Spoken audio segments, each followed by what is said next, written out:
Bismillahirrahmanirrahim. Assalamualaikum warahmatullahi ta'ala wabarakatuh. Alhamdulillahi rabbil alamin. Wa sallallahu ala sayyidina Muhammadin wa ala alihi wa sahbihi wasallam. Amma ba'du. Apa kabar semuanya? Alhamdulillah saya masih bisa membuat video, diberi kesehatan oleh Allah Subhanahu wa taala. Semoga yang menonton dalam keadaan sehat dan yang sakit mudah-mudahan segera sembuh. Yang sedang bekerja mendapatkan atau mencari rezeki sebagaimana diperintahkan oleh agama, mudah-mudahan diberi kemudahan, diberi kelapangan, diberi keikhlasan dan diberi keberkahan oleh Allah Subhanahu wa taala sehingga menjadi kebaikan fid dini wad dunya wal akhirah. Bagi yang belum mendapatkan pekerjaan, sabar dan bersyukur dulu ya. Bukan bersyukur dulu, itu harus bersyukur.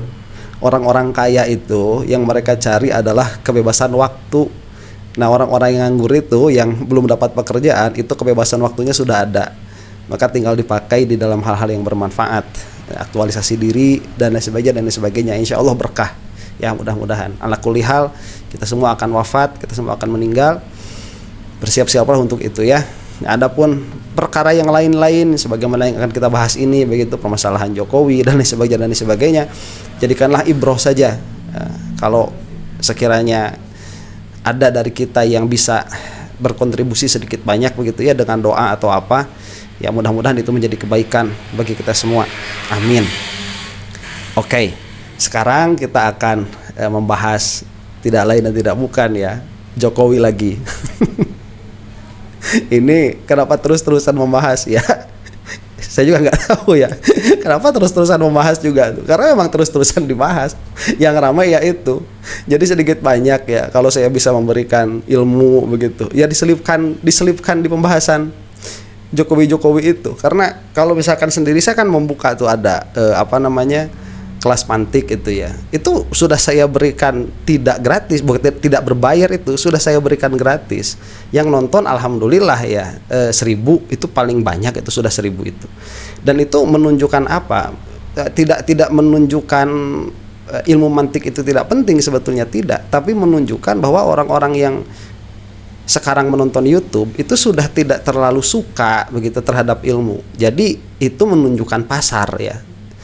Ala kulli hal dalam pengertian itu tidak menunjukkan ilmu mantik itu tidak penting dan lain sebagainya, tetapi itu menunjukkan bahwa pasar dari ilmu itu sudah hampir habis, sudah hilang. Tapi kalau yang dibahas itu politik ya, yang dibahas itu gosip, sekali lagi saya tegaskan ini bukan channel gosip ya. Kalau yang dibahas itu politik, itu yang nontonnya ramai. Oke lah, ada lewat di beranda saya itu video dari satu channel namanya channel Opini Alvin ya. Itu channel bagus, relatif baru, dan yang belum tahu silahkan datang ke channelnya dan tonton videonya. Ini merangkum ya, setidaknya merangkum apa-apa yang terjadi di dalam kisruh ijazah palsunya Jokowi, terutama beberapa minggu terakhir ini. Nah, yang mana ada satu hal yang saya tidak ngeh begitu ya. Ternyata Ova Emilia itu dia dia itu meralat tanggal lulusnya Jokowi. Tambah lagi satu lagi nih, kontradiksi ya di dalam pernyataan-pernyataan. Jadi pada akhirnya kita akan menyaksikan bahwa kita itu bukan nyinyir ya terhadap apa-apa yang yang terjadi di politik, yang terjadi di media sosial. Kita itu bukan nyinyir terhadap Jokowi, bukan. Tapi pada akhirnya keterangan internal mereka itu berubah-ubah juga begitu. Jadi bagaimana kita ini mau sampai diyakinkan bahwa ijazahnya itu asli, sedangkan jangankan dari pihak yang katakanlah menyerang begitu ya, itu sudah pasti kesananya itu kesimpulannya palsu. Dari pihak yang membela pun pembelaannya tidak konsisten. Nah, kita akan saksikan sekarang videonya, akan ada 2 begitu ya. Nah, video yang kedua ini dari Roy Suryo, kalau masih ada waktu untuk mereaksinya akan kita reaksi, yang menjelaskan bahwa kita ini sedang menghadapi Raja Jawa ya. Saya dengernya aja jijik. Kok Mulyono gitu ya. Oh iya, ada yang protes sama saya. Jangan panggil Mulyono itu mulia. Saya baru sadar itu ya, Mulyono itu apa artinya mulia. Saya baru sadar, betul, baru tahu. Ya, maafkan karena itu sudah namanya Jokowi waktu kecil, katanya sih begitu ya. Jadi kalau nama ya nama saja. Kita saksikan dulu sekarang nih. Ini videonya. Saya UGM ya teman-teman. Sekarang ini ada situasi. Kalau kita lagi di luar negeri atau dimanapun, di kota dimanapun. Oh Mbak, lulusan UGM ya? Iya. Mas juga UGM? Iya. Lalu beberapa menit kemudian obrolannya langsung berubah. Jadi ijazahnya asli atau enggak toh itu gitu. Dengan segala kontroversinya, saya bisa mengatakan UGM kampus paling kontroversial di Indonesia hari ini. Joko Widodo lulus. Nah itu ya, itu kasihan jadi apa? Jadi lulusan UGM sekarang itu. Karena tidak bisa tidak, mereka itu harus masuk ke dalam wilayah itu ijazahnya Jokowi, dan itu apa ya, sangat menyedihkan ya. Universitas sebesar UGM, negara sebesar Indonesia, di dalam masalah ijazah saja nggak selesai-selesai. Itu memalukan itu. Program sarjana pada tanggal 23 Oktober Nah ini nih. 1985. Lagi dan lagi, Universitas Gadjah Mada kembali menjadi pusat sorotan publik. Bukan karena prestasi akademik, melainkan karena pernyataan kontroversial dari pucuk pimpinan kampus itu sendiri. Kali ini, tanggal kelulusan Joko Widodo kembali direvisi. Dari yang semula disebut 5 November 1985, kini ditarik mundur menjadi Oktober 1985. Perubahan yang tampak sederhana, namun justru memunculkan pertanyaan besar. Mengapa data yang seharusnya pasti justru berubah-ubah? Di tengah situasi itu, sebuah momen menarik terjadi. Dalam balutan canda dan roasting, Dr. Oki Madasari melontarkan pernyataan kepada Profesor Zainal Mokhtar, sebuah candaan yang, meski ringan di permukaan, tak bisa dilepaskan dari fakta dan kegelisahan publik hari ini. Ya itu dalam ya, nusuk nusuk ke hati itu, menusuk relung jiwa yang terdalam untuk lulusan UGM ya, malu-maluin. Bincangan di media sosial pun kian memanas.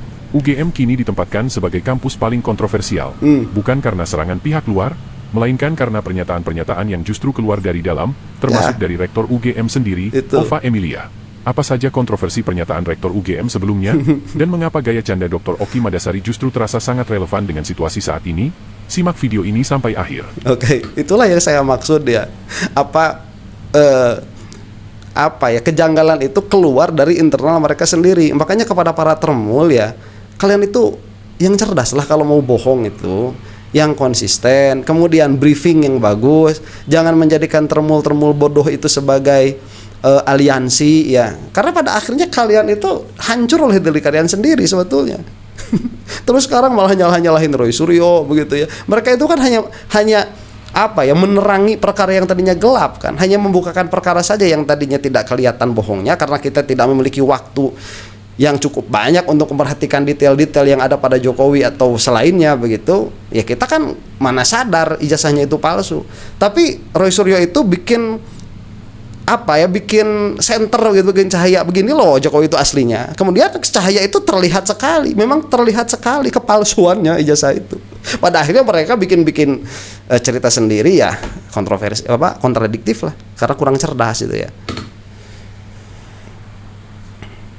Ini adalah penampilan ketiga Rektor UGM Ova Emilia di media channel YouTube milik Universitas Gadjah Mada untuk menyampaikan informasi seputar ijazah Jokowi. Dan kali ini, di samping melakukan revisi terhadap pernyataan-pernyataan sebelumnya, Ova Emilia juga menambahkan beberapa informasi baru.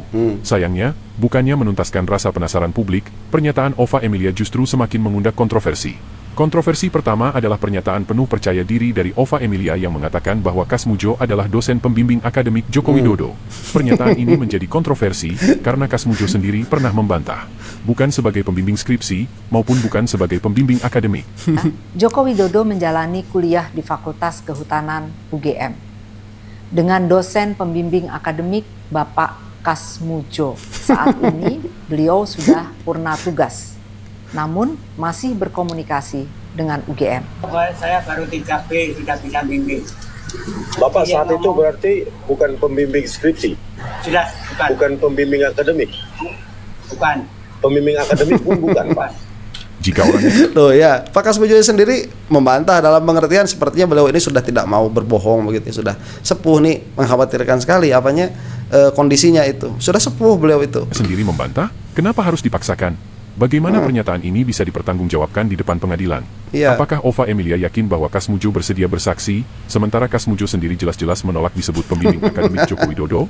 Terlebih lagi, baik Kasmujo maupun istrinya dan termasuk salah satu dokumen yang pernah ditemukan di perpustakaan Universitas Leiden di Belanda, menunjukkan fakta bahwa Kasmujo di tahun 80-85 masih berstatus sarjana muda alias BSc, yang belum memenuhi syarat untuk menjadi dosen pembimbing akademik mahasiswa. Dan Tuh. secara logika, tidak masuk akal jika seorang sarjana muda membimbing seorang mahasiswa calon sarjana. Kontroversi kedua adalah Ova Emilia menyebut program sarjana muda di tahun 83 hanyalah jenjang evaluasi yang menyatu dengan program sarjana. Di sini, Ova Emilia seakan ingin mengatakan bahwa karena program sarjana muda hanyalah jenjang evaluasi, maka lulusan sarjana muda tidak harus memiliki ijazah. Namun pernyataan ini dibantah oleh seorang alumnus sekaligus dosen UGM, Dr. Bagas Pujilaksono Widyakanigara.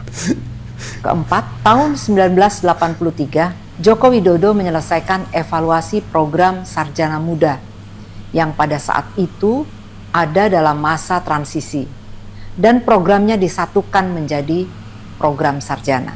Jadi bagi alumni UGM yang lulus sebelum tahun 86 itu pasti punya 2 ijazah, Oke.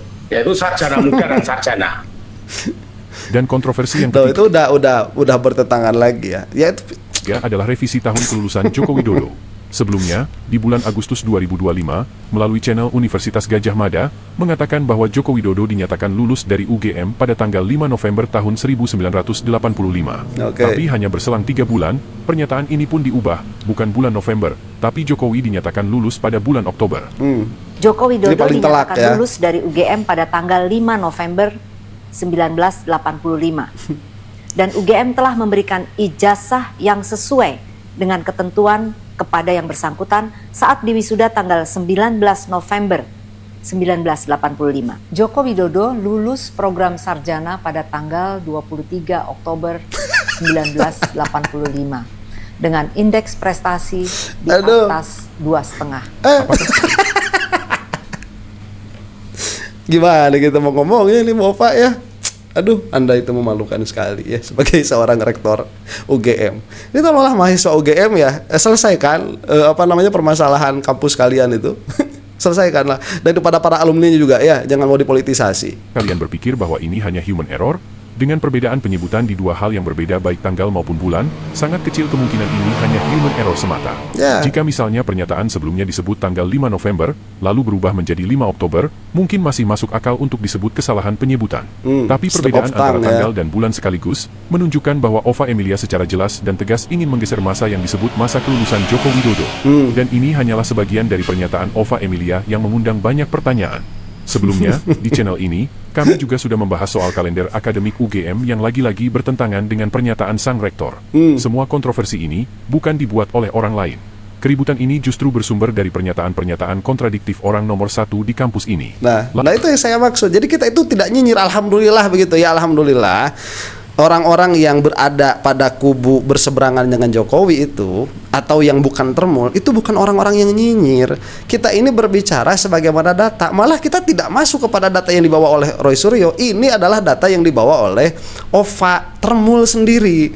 Itu yang dibawa oleh dia sendiri, dan itu bertentangan dengan pernyataan dia sendiri. Nah terus mau bagaimana kita ini? Belum lagi disesuaikan dengan tadi ya kalender akademik tahun 85 kalau tidak salah itu mau bagaimana kita? Lalu salahkah jika kemudian publik menyematkan UGM sebagai kampus paling kontroversi di tahun-tahun terakhir ini?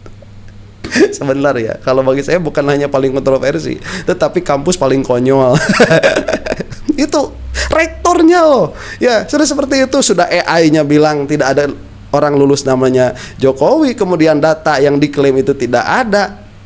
Kemudian tanggal kelulusan yang dijelaskan oleh rektor itu bertentangan dengan perkataan dia sendiri. Kemudian tidak ada datanya. Kemudian orang-orang yang lulus tahun 85 mengeluarkan ijazahnya beda dengan ijazah Jokowi dan lain sebagainya. Terlalu banyak kalau kita sebutkan satu-satu itu.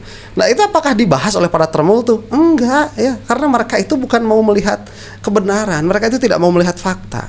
Mereka itu maunya membela Jokowi. Nah sekarang ini ada cuplikan ya dari ILC ya, ILC itu Indonesian Lawyers Club, acaranya Pak Karni Ilyas ya. Ini beliau sudah malang melintang lah. Ini acara yang kontroversial juga pernah. Tadinya kan Jakarta Lawyers Club. Berkata siapa itu? Masya Allah, Roy Suryo ya. Roy Suryo itu akan berbicara di sini dengan judul tadinya itu kita itu sedang menghadapi Raja Jawa. Dan memang ya Jokowi ini menjijikan sekali di dalam gesturnya itu. Dia itu berlagak seperti raja betul itu, dan memperlihatkan kepada kita bahwa yang bersangkutan ini tanpa malu ya dan tanpa etika itu menguasai institusi negara tuh, kepolisian itu dikuasai, KPU itu dikuasai, dan itu ditunjukkan begitu. Biasanya kalau orang-orang yang apa ya katakanlah korup itu tidak berani untuk menunjukkan itu di khalayak umum. Tapi Jokowi itu lain memang. Ini sudah next level ya di dalam kekorupannya. Dan ini apa ya? Kalau saya mengatakan misalkan Jokowi itu korupsi, itu data dari OCCRP kan demikian adanya. Jadi tidak bisa dikatakan itu fitnah, itu nggak bisa. Lawang orang yang berbicara dengan data itu ada. Apakah klarifikasi dari Jokowi itu tersedia? Tidak tersedia, begitu. Saya tidak mengatakan di depan hukum, siapa juga yang mengatakan di depan hukum. Cuman di depan media dan di depan masyarakat sudah jelas korupnya Jokowi itu. Kalau nepotismenya sudah jelas begitu ya. Itu ayolah mau sampai mana kita ngomong nepotisme Jokowi itu udah jelas kalau nepotismenya. Ini kita akan saksikan saja Roy Suryo nih. Terima kasih Bang Karni. Nah, jadi saya memang seperti keinginan Bang Karni dan rata-rata pemirsa ALC itu akan sampaikan semua itu ada buktinya, bukan cuma omon-omon. Ya. Jadi kalau ada rektor kampus yang hanya omon-omon tanpa bukti lah itu berarti ya terserah. Gini Bang Karni. Si Opa lagi kena ya. Kasihan tuh. Jadi memang saya kemudian Dr. Tifa dan Bang Resmond itu memang diminta secara resmi oleh TPUA, tim pembela ulama dan aktivis, itu untuk menjadi saksi ya. Meskipun tulisannya kami ahli, tapi dalam surat ada saksi. Dan itu ada suratnya.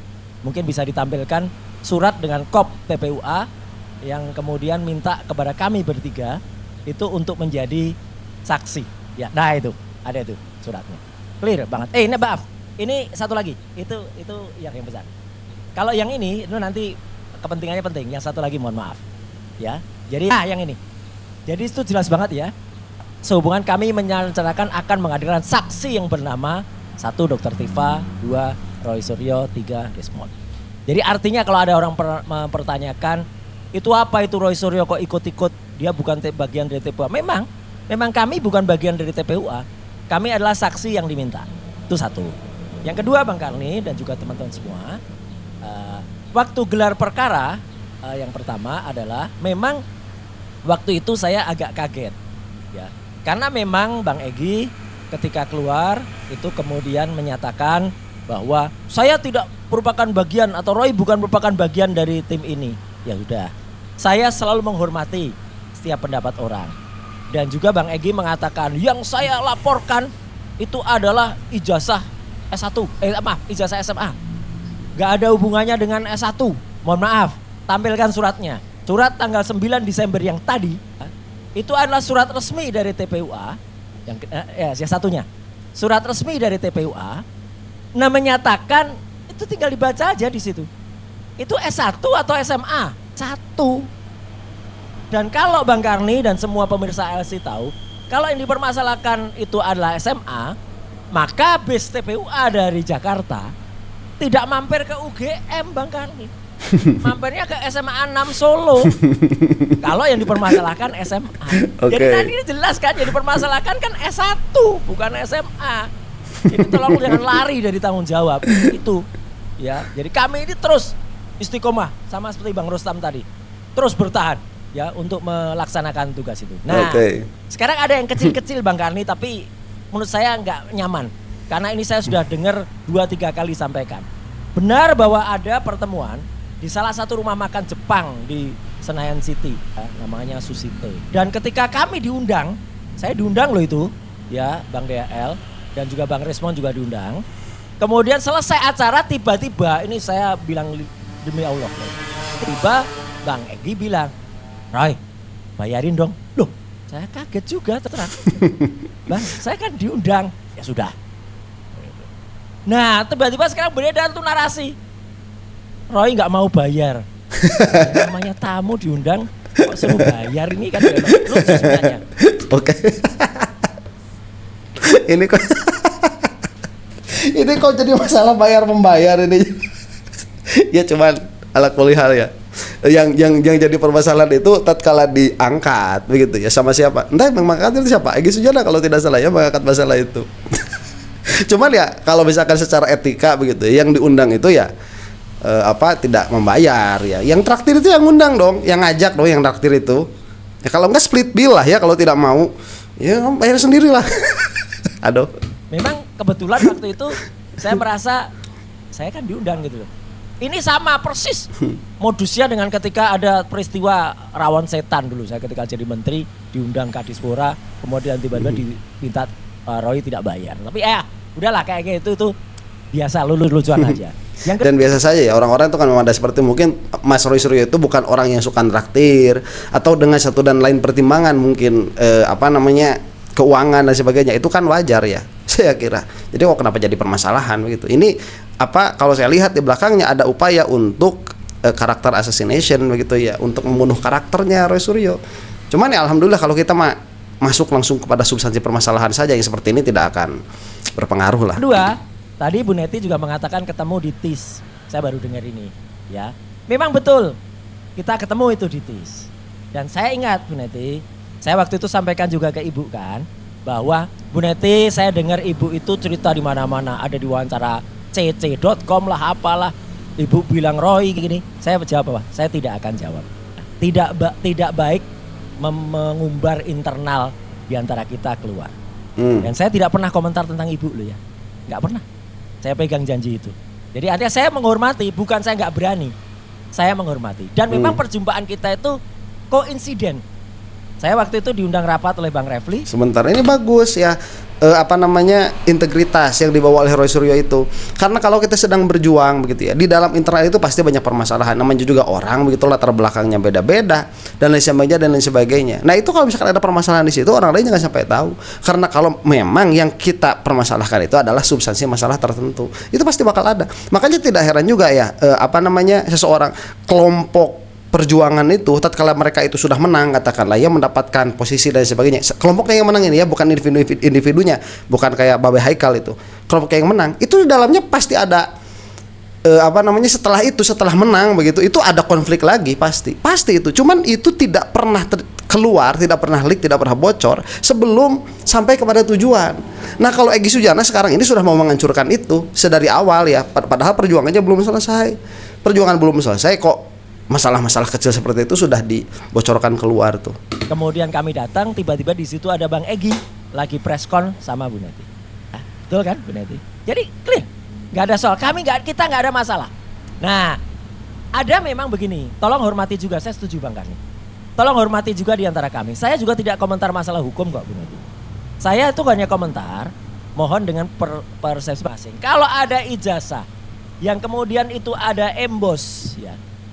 Ya, ini saya harus bilang, embos itu hanya bisa dirasakan kalau dipegang embos itu. Dan ketika dalam gelar perkara yang ditunjukkan dalam plastik, siapapun tidak akan mungkin merasakan embos itu, Bu. Karena itu ada dalam plastik, ibaratnya begini ini ada plastik. Kecuali tangan David Copperfield tembus di dalam. Padahal plastiknya nggak robek. Jadi ya saya hanya bilang bahwa secara telematika, saya hanya mengatakan kalau foto ini terlalu tajam, terlalu kontras. Dan menurut kajian saya ini 99,9% palsu. Jadi dan itu diperkuat tadi ya dengan apa? Dengan pernyataan-pernyataan kontroversial dan kontradiktif dari kalangan internal mereka sendiri yang membela ijazahnya Jokowi. Mau apa? Akhirnya mereka akan bikin error. Makanya dari awal begini, Jokowi itu kalau tidak mau, kalau misalkan ijazahnya memang palsu dan Roy Suryo itu ternyata membongkar kepalsuan ijazah Jokowi itu harusnya kalau mau diam saja sudah. Kan nanti nggak bakalan UGM tidak akan terpancing berbicara, Termul nggak bakalan terpancing berbicara. Udah, karena Jokowinya diam. Jadi ini hanya akan menjadi isu sepintas lalu saja. Tapi tatkala Jokowinya itu tidak mau menyelesaikan ini, tetapi dia ikut bermain di situ, pada akhirnya ini kan tidak menyangkut hanya Jokowi saja, tapi menyangkut banyak sekali instansi. Akan terlihat kekonyolan yang lain. Sekarang mah begini ya, kita itu cabut saja tuh metodologinya Roy Suryo itu. Cabut saja, udah nggak usah ada penelitian Roy Suryo. Kita fokus saja kepada data-data yang dikeluarkan oleh para Termul sendiri. Itu sudah cukup untuk menjadi bukti Jokowi ini ijazahnya palsu. Itu sudah lebih daripada cukup. Ya, makanya kalaupun misalkan besok lusa Roy Suryo ini sampai minta maaf, kalau sampai begitu minta maaf kemudian di SP3K dan sebagainya, apakah itu akan mengubah fakta bahwa OVA UGM misalkan itu mengubah tanggal kelulusan Jokowi? Apakah itu akan mengubah fakta bahwa kepolisian itu sangat terlihat sekali melakukan deal banyak dengan Jokowi itu?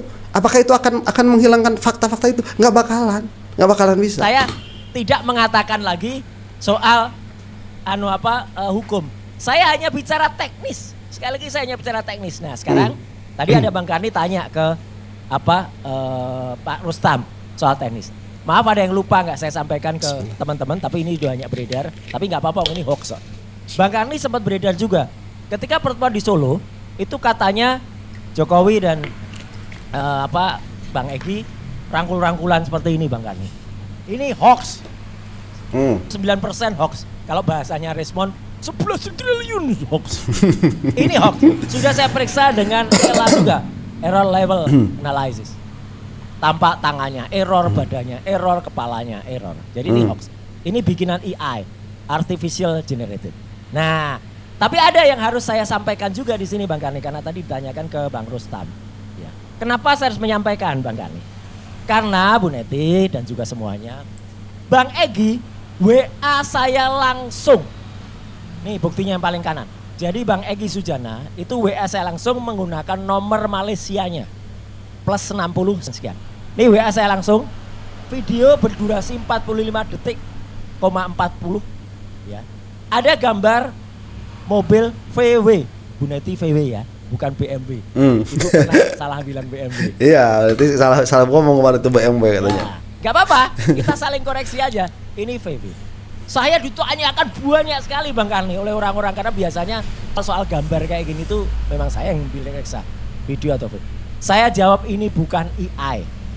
Ini asli. Ini asli sebuah VW keluaran tahun 2014. Kenapa VW 2014? Karena itu adalah VW terakhir model.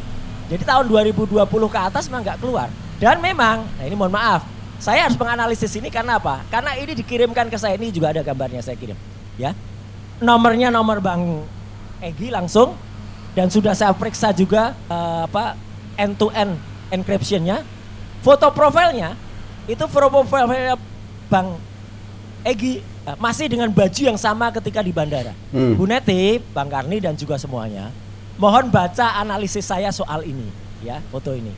Saya di paragraf terakhir mendoakan Bang Egy supaya sehat, moga-moga terawat dengan baik, ada di salah satu dari 4 rumah sakit, entah itu Penang Cancer, entah itu Yap Hospital dan apa. Jadi saya tidak dalam rangka mengejek atau apa ketika menganalisis ini, enggak. Hanya ketika orang menanyakan Bang Karni, ini ada di mana? Maaf, foto ini menjadi petunjuk. Di belakang atau di depan ya, tapi di latar belakang foto VW ini, itu adalah gambar surau atau gambar masjid kecil yang ada di SPBU Kerang. Saya nggak nyebut mereknya lah, Kerang aja deh. Kerang yang ada di Johor Bahru di Malaysia. Saya tunjukkan fotonya. Mohon gambar berikutnya. Jadi SPBU itu ada gambarnya. Udah ketemu itu di Johor Bahru yang terletak antara Perling Mall. Nah itu suraunya ya yang ada. Jadi kalau identifikasi kayak gini nggak bisa lari lah kita. Udah kena. Bahkan Google Map-nya ketemu. Ya, itu ada di mana? Jadi itu ada di antara Perling Mall dan Taman Tampai Utama. Tuh posisinya di situ. Itu ada yang namanya Shell Shelet. Bang Egy keluar dari mobil itu, ya, bilang, Hizbul, kira siapa? Allahu Akbar, takbir. Nah, iya kan? Merdeka, ya. Benar. Iya, memang. Alhamdulillah kalau saya bilang. Ya itu berarti kapan? Ya itu memang berarti baru saat terjadi itu kemarin. Oke, sampai sini saja dulu ya. Waktunya sudah habis sayangnya. Kita belum sampai kepada inti pembicaraannya. Nah, cuman yang mau kesimpulannya dulu begitu ya sampai saat ini. Tadi sekali lagi, kalaupun Roy Suryo ini tidak melakukan penelitiannya dicabut begitu ya, minta maaf lah, itu tetap tidak akan bisa mencabut fakta bahwa Jokowi ini ijazahnya 99,9% palsu. Kalau yang membelanya itu sudah tahu mereka itu palsu kok, begitu ya. Demikian dulu, mudah-mudahan kita semua ada dalam maghfirah Allah Subhanahu wa taala. Wallahu taala a'lam bissawab. Assalamualaikum warahmatullahi taala wabarakatuh.